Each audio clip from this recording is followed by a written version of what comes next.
não parar, não precipitar e não retroceder. Então dizer para esse cara, sabe quando nós vamos parar? Nunca. Nunca na sua porca vida. Né?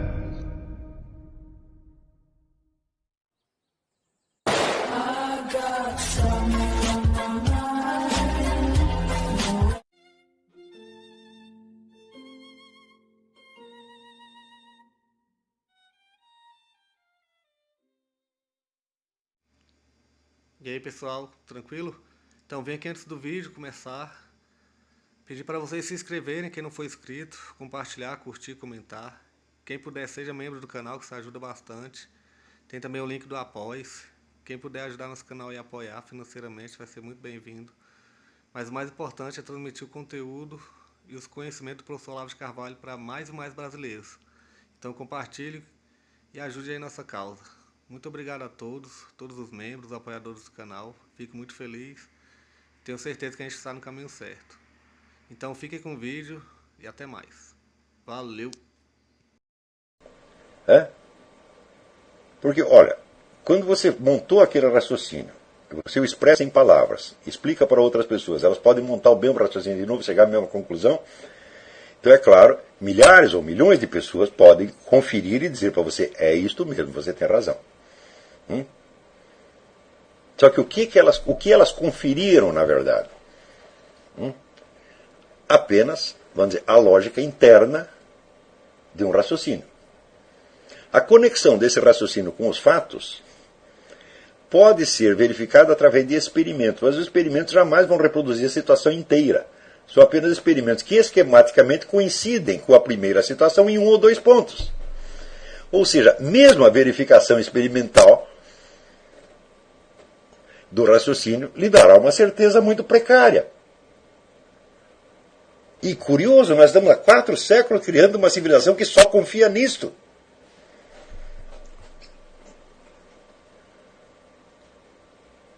Veja, por exemplo, se você viu um sujeito dar uma facada no outro, só tinha você ali presente.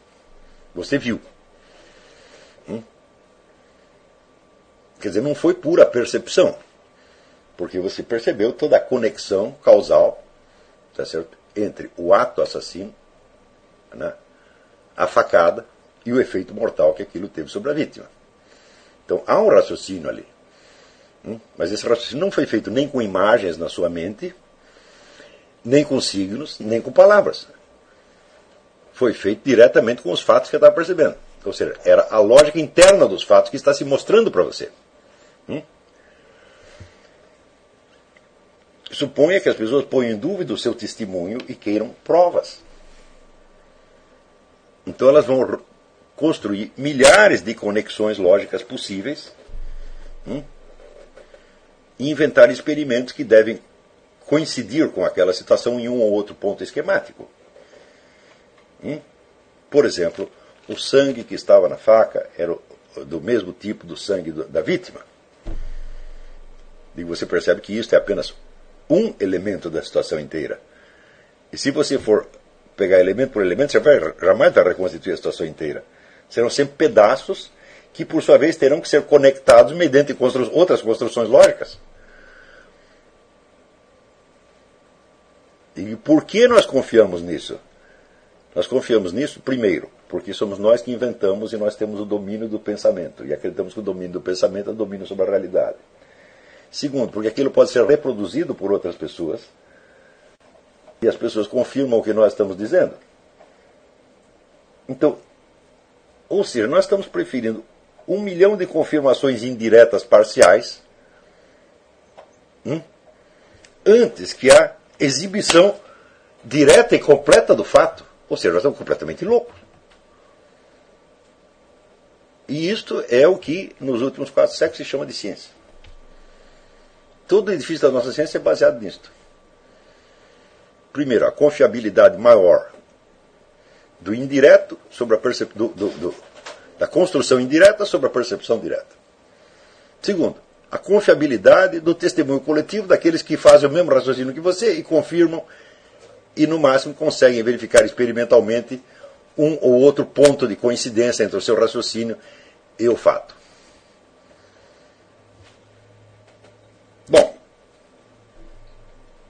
Isto é assim porque toda esta atividade científica é uma atividade social, onde o que se busca é a confiabilidade coletiva de certas coisas. Agora, se nós não estamos buscando confiabilidade coletiva, se nós não estamos fazendo questão de que todo mundo acredite em nós, mas nós estamos interessados em obter o conhecimento para nós mesmos, então é claro que é a primeira modalidade de conhecimento que deve nos interessar. Ela pode te dar a certeza total e absoluta, mas você não vai poder, dificilmente você vai poder transpor esta certeza de tal modo que ela se torne confiável para outras pessoas. Está compreendendo? Então, todo o esforço da filosofia, pelo menos na Grécia, foi a de habilitar as pessoas a perceber a realidade. E, para Aristóteles, que foi o sujeito que codificou a lógica pela primeira vez, ele sabia perfeitamente que de tudo o que fora percebido na esfera dos fatos, só uma parte mínima era transposta na demonstração lógica. E ele sabia perfeitamente a diferença entre a conexão lógica entre conceitos e a conexão fática entre entes e dados da realidade. Ora, note bem que o processo, aquela percepção que o sujeito teve depois da 10ª jogada,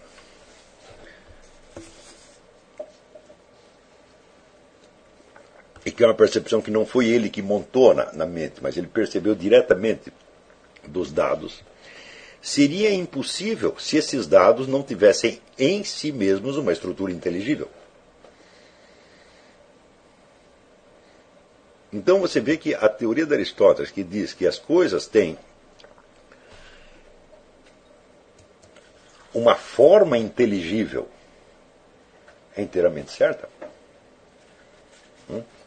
Mas nós não podemos... Veja, quando nós criamos um conceito, nós estamos tentando traduzir em palavras algo do que nós percebemos da forma inteligível dos objetos. Mas o conceito continua sendo apenas um conceito, quer dizer, uma criação da nossa mente. Ele não é uma apresentação, ele não reproduz o objeto, ele o representa. Representa quer dizer, o objeto está ausente agora. Ora, os conceitos são evidentemente inteligíveis. Tá certo? São inteligíveis para nós porque fomos nós mesmos que os criamos. Eles são, por assim dizer, translúcidos. Mas uma certeza que você obtém a partir de um raciocínio que você montou com esses conceitos continua sendo apenas uma certeza lógica, ou seja, a certeza da conexão entre conceitos. A ligação entre esses conceitos e a realidade continua problemática. Tanto que é preciso a ciência experimental para fazer o quê? Fazer com que ver se a ordem lógica que você colocou nos conceitos toca a ordem dos fatos em alguns pontos seletos. Porém, no caso da primeira apreensão, foi a própria forma inteligível dos objetos que se revelou a você na sua plenitude. E se apresentou, vamos dizer, de modo imediato. Então, como não foi você mesmo não foi você que criou isso aí, você não pode reproduzir aquilo integralmente. Você está percebendo a lógica interna entre entes com as suas respectivas formas inteligíveis, mas quem criou isso foi Deus. Isso veio de fora, não foi você que criou. Mas este é o domínio da verdade. A verdade é a conexão entre as formas inteligíveis dos seres em si mesmos. O resto é só pensamento. O pensamento pode tocar a verdade em certos pontos, mas ele não pode ser a verdade.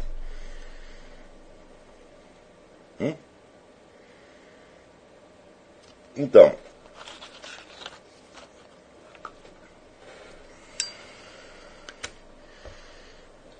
quando você estuda para ser um cientista ou ser um filósofo, o que você está fazendo? Você está desenvolvendo conhecimento de maneira alguma. Você está desenvolvendo uma linguagem que lhe permite falar com outras pessoas do seu grêmio e obter delas a confirmação do que você está dizendo. E o objeto, o assunto, as coisas mesmas, estão completamente ausentes disso aí. Você vê, quando você se forma, por exemplo, você recebe o seu diploma de mineralogia, não tem nenhuma pedra ali presente. Só tem o grêmio dos mineralogistas, o reitor da universidade, etc, etc. Ou seja, você está se movendo não no terreno da relação com os objetos da sua ciência, mas no terreno das relações humanas. No terreno, portanto, da subjetividade coletiva. No terreno intersubjetivo, não no objetivo. Está compreendendo? A relação objetiva com a realidade é pessoal e intransferível e muda. É na hora em que o mineralogista pega a pedra e olha, e ela revela para ele a sua estrutura, portanto a sua composição, e portanto algo da sua origem, da sua história. Nesta hora é que existe o conhecimento. Depois disso, só o que existe é, vamos dizer, a transfiguração disso em símbolos e a comunicação humana. E a perda nesse processo, que há nesse trajeto, é imensa.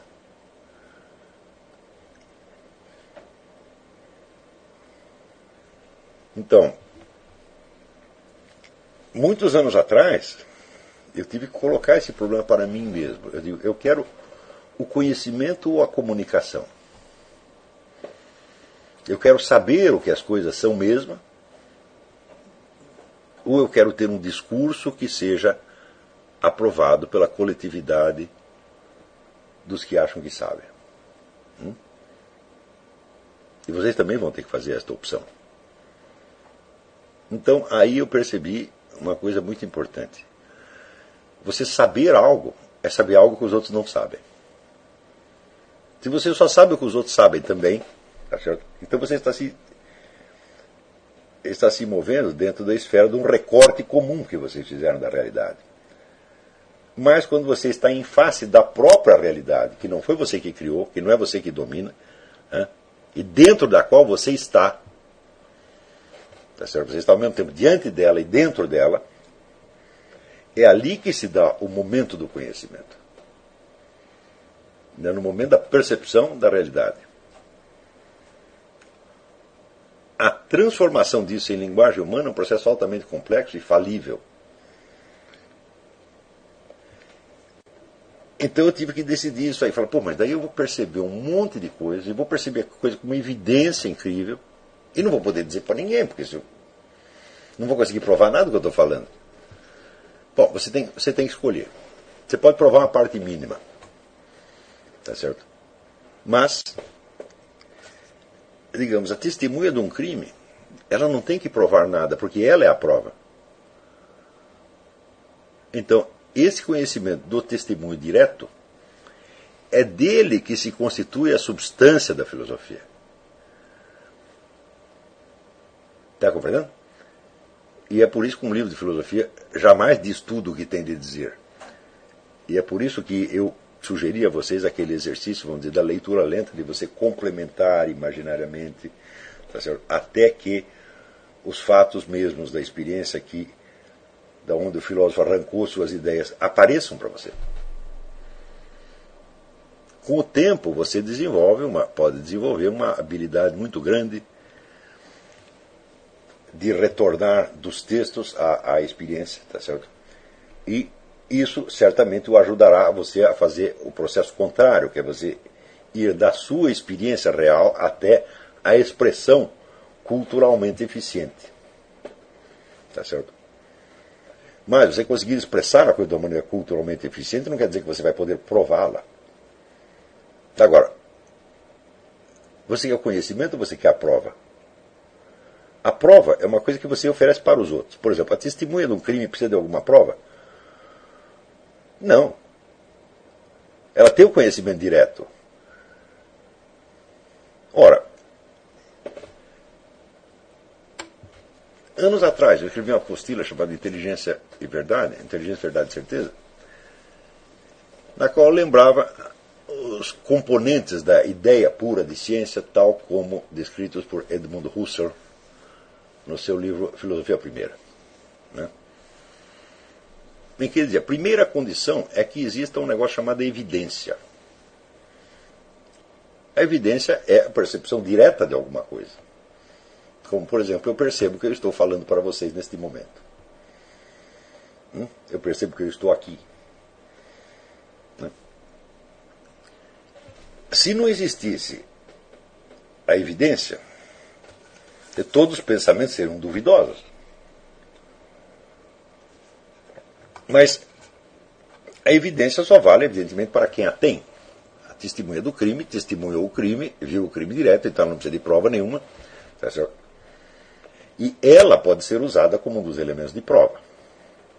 Tá certo? Mas para quem não esteve lá, quem não viu nada, quem não tem o conhecimento da situação, necessita então do quê? De uma evidência indireta ou prova. Não é isso? A prova, então, consistirá de uma série de afirmações que têm uma conexão lógica com os dados apresentados pelas testemunhas e pela própria situação. Porém, esta conexão lógica, por sua vez, a conexão que você faz entre, digamos, duas premissas e uma conclusão. O famoso, por exemplo, todos os homens são mortais, Sócrates é homem, portanto Sócrates é mortal. Esta conexão, por sua vez, é uma conexão de tipo lógico ou de tipo evidente? Se fosse uma conexão apenas de tipo lógico, portanto indireta, precisaria outra prova e outra prova e outra prova, e assim por diante, indefinidamente. Isso quer dizer que a estrutura da prova lógica depende, por sua vez, da evidência. A evidência, então, é o objeto do conhecimento intuitivo direto. Né? Isso quer dizer o seguinte, a evidência é tudo, porque a evidência te dá o fato, e a evidência te dá também a conexão entre os vários passos lógicos do raciocínio. Isso é a mesma coisa que dizer para vocês, a lógica nada prova. Nada, nada, nada, nada, nada, nada, nada. Ela só cria conexões entre afirmações, mas essa conexão tem que ser percebida intuitivamente, por sua vez. Então, daí eu concluo, não existe conhecimento racional, só existe conhecimento intuitivo. O racional inteiro é baseado no intuitivo. Eu estou chamando de intuitivo aquele tipo de raciocínio, vamos dizer, que você faz não com elementos, com signos, com elementos criados pela sua mente, mas com os elementos da própria situação. Então isso é o que eu chamo de intuicionismo radical. Não existe conhecimento lógico, não existe conhecimento racional, só existe conhecimento intuitivo.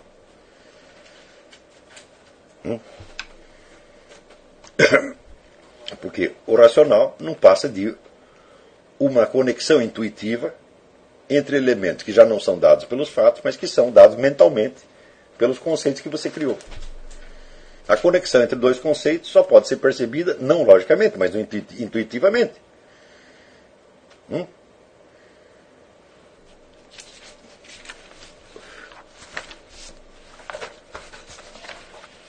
Por exemplo, como é que eu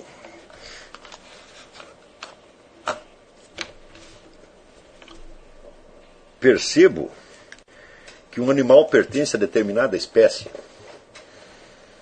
Eu tenho o esquema, a definição geral da espécie e vejo que aquele indivíduo em particular se encaixa nessa espécie. Como é que eu posso perceber isso racionalmente? Não posso, só posso perceber intuitivamente. Então, isso quer dizer que o primeiro tipo de conhecimento, aquele que aparece no suor da palma da sua mão, é o único conhecimento que existe. O outro é apenas, vamos dizer, um esforço para você conquistar uma confiança subjetiva naquilo que você já conhece. O outro é um esforço de autopersuasão apenas. O outro é pura retórica. Está entendendo?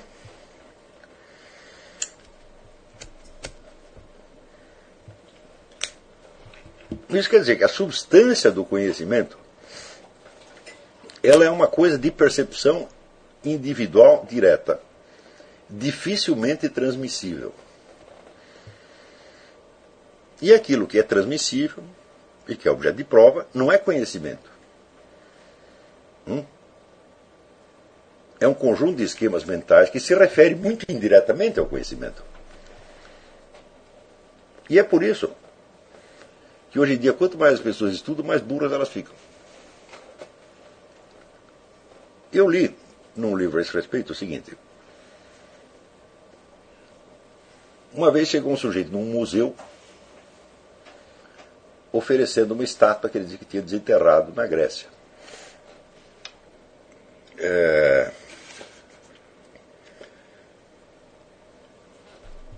Os camaradas mandaram testar, né, a pedra da estátua, né, e os químicos disseram, não, esta pedra de fato, esta pedra foi trabalhada muito antigamente, porque a superfície dela sofreu certas alterações que levam milênios para acontecer. Então essa estátua é genuína. Então já estavam comprando a estátua. Mas teve um cara do museu, um funcionário do museu que falou, tem alguma coisa errada nessa estátua. Eu não sei o que está errado, mas está errado.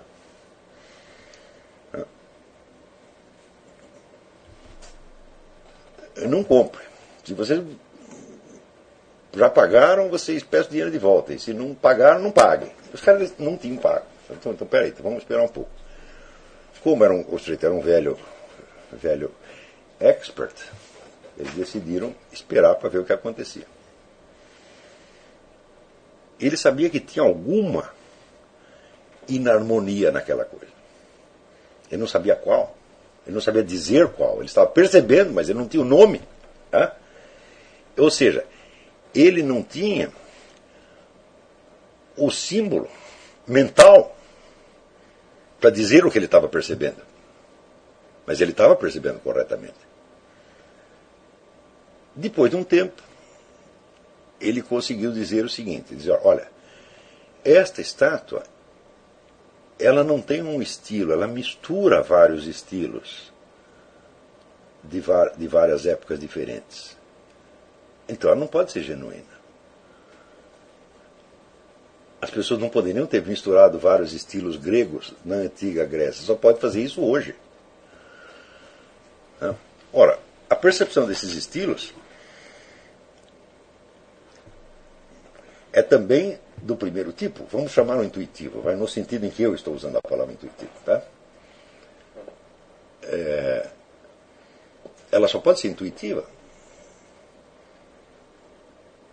E para o sujeito mostrar isso para os outros, veja, precisaria que cada pessoa tivesse absorvido a história de cada um desses estilos longamente, não no papel, mas nos olhos, tivesse visto vários estados daquele estilo, aprendido a olhar as formas daquele estilo,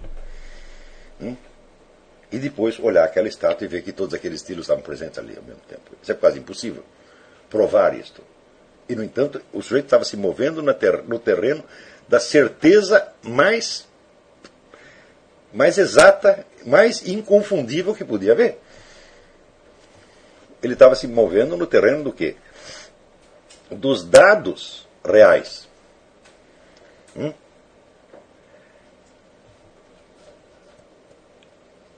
Bom, aos poucos começou, vamos dizer, a aparecer outras provas. Por exemplo, o atestado de compra da estátua que o sujeito tinha.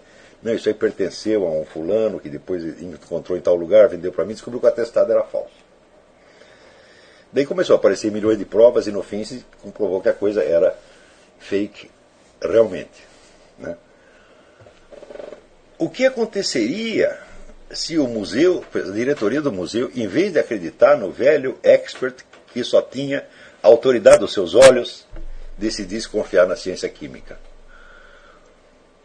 Teria comprado a estátua fake por milhões de dólares. Está entendendo? e depois ia dar um inquérito, e os caras iam perder o emprego, ia ser uma desgraça. Não, cafezinho.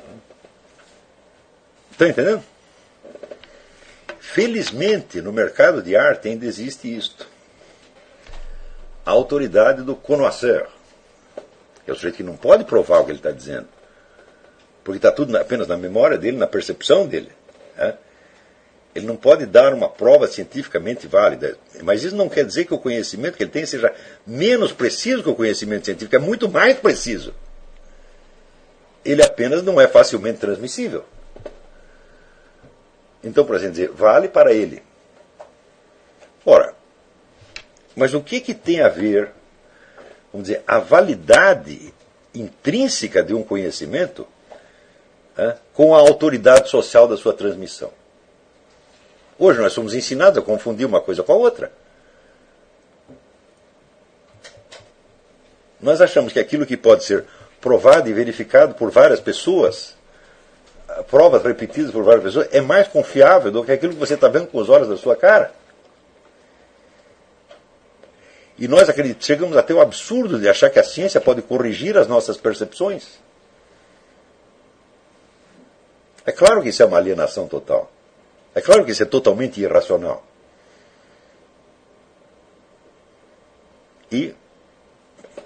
Então, esse foi o problema que eu me coloquei muitos anos atrás. Quer dizer, eu quero um conhecimento autoevidente, provado, né, firme, não provado, um conhecimento firme.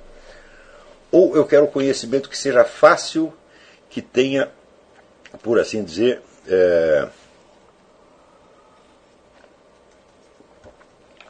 como é que a gente fala da moeda? Ser transformado em moeda corrente. Quando é que você fala? Esqueci a palavra agora. Quando a moeda é facilmente trocada num outro país. Esqueci a palavra agora. Né? Quer dizer, você quer conhecimento efetivo ou você quer moeda corrente? A moeda corrente será facilmente aceita por todo mundo. Mas ela é facilmente aceita justamente porque ela não traz em si o conteúdo da realidade que o conhecimento direto traz. Então,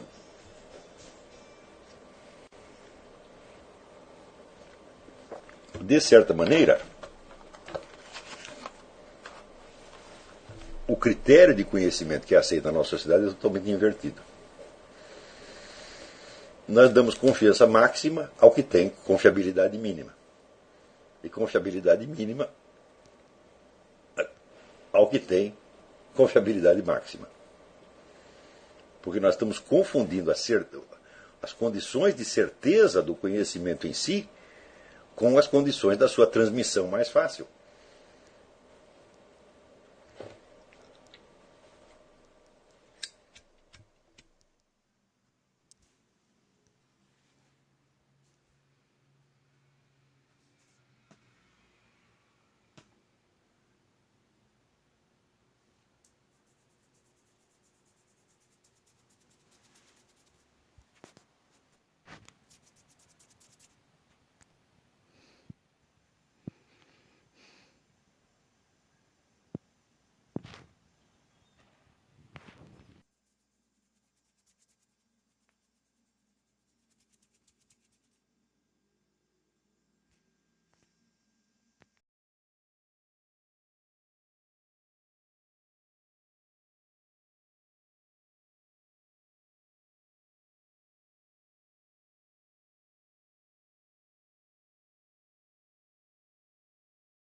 Chegamos a mais um final de uma aula, de um vídeo. Espero que tenham gostado.